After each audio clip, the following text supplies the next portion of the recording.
Okay, I'm in the process of drilling out all the holes that the plastic push-in inserts used to be in. The factory holes are just a little bit too small for the 1/4-inch threaded inserts, which is what I used on the rearmost panel. The ones I had used over there were 1024 thread, and the holes here are too big for the number 10. So I figure what I'm going to do is take those two and drill them out and go to the 1/4-20, so I have the same size screws everywhere, because right now I have to have I have to have 3 different Allen keys. I need a Allen key for the number 10 screws, and then I need the 1/4-20 for the screws along the top of the panel, and then here I need Allen key for the 8mm screws to fit the factory holes. So I need, like I say, 3 different Allen keys. Now at least I can get down to 2. And then I ended up picking up a new RivNut tool. Got this off of Amazon. They have 14 and 16-inch. I figured I would go for the 16 to get the most leverage. Pretty glad I did. It's really easy to use. Still have my old RivNut tool, this Power Fast tool. This one, I think 1/4-20 was the largest size thread. It also works with, I think, 10, 8, and 6 screw size.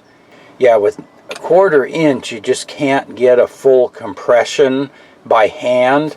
So I have like this hex piece that you put a wrench on the hex, and then I put an Allen screw in there and tighten the Allen screw up to finish compressing each insert. And since I'm doing about 6 or 7 of these inserts on each panel on both sides, it's worth it getting a bigger tool. Yeah, it's a pretty nice kit here. Comes with a nice carrying case. You get a assortment of different size threaded inserts. There's 15 sizes of mandrels, so I think anywhere from M3 up to M12. There's like half, 3/8, 5/16, 1/4. I've got the 1/4-20 out, and yeah, it's just so much easier running that tool. So this one is really nice if you're in a cramped location, and then you can also turn the head on this one to get into really tight little spaces. I think 1/4-inch aluminum RivNuts are okay, but 1/4-inch steel is just beyond what's comfortable with this. Yeah, maybe I can show you putting one of those in. Okay, yeah, we'll try to do this hole over here.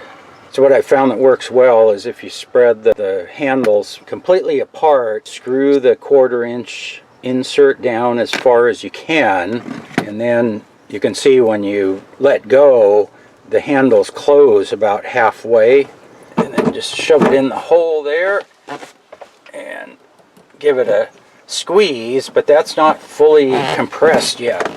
So open the handles back up and then turn this in until it stops, and then you can give it a second squeeze, and you can sometimes get a little bit more.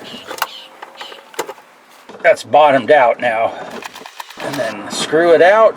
Got the insert in there and it's fully compressed. That depends on how thick of metal you're going through. I think the 1/4-inch inserts can go from 1/8 of an inch or 3mm down to thin sheet metal, and the thinner the sheet metal, the more you have to compress the insert to get it to hold tight. So yeah, I've got those two, and then I need to do this one down here, although I've got to lift the seat bottom up so I can get to that one. Yeah, then I'm not doing that one because I've got that hole.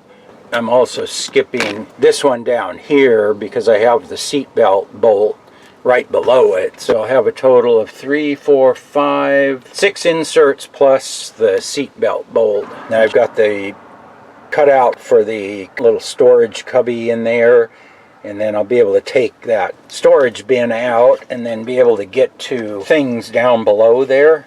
So I can actually use this whole area down here for storing things. One of the things I was thinking of putting in there, I've got some recovery gear that's got like a chain and a snatch block and some things like that. Anyway, yeah, I got to figure out what kind of stuff I can store down there. Just some odds and ends that I don't use that often, but it would really be nice to get stuff down there out of the way, get it stored. It's out of the way. I don't have to move it to get to something else. Just put things down there and then you'll get to them through that little storage cubby. So I can't put very big things in there, but that's a fair amount of storage. It may take a few minutes to get to it, but we got a few more inserts to put in, and then I can bring my panel in and try to screw it into these holes, make sure all the holes line up, and then got to do my cutout for a switch. So I'll get a switch in there. Yeah, I think actually right there would be the best place because I'm going to have my fridge, and the fridge is going to be right here and back. So if I put a switch there, I can reach around the fridge and still get to my switch without moving the fridge out of the way. So yeah, I think we're making progress. Yeah, really pleased with that RivNut tool. Just really works well. So I'll put a link to this in the video description. Nice case, and you've got like 15 different thread sizes. My old one I think just had 4 thread sizes. Yeah, so stay tuned. Maybe I'll show you what the panel looks like once I get it screwed into place. So as always, thanks for watching.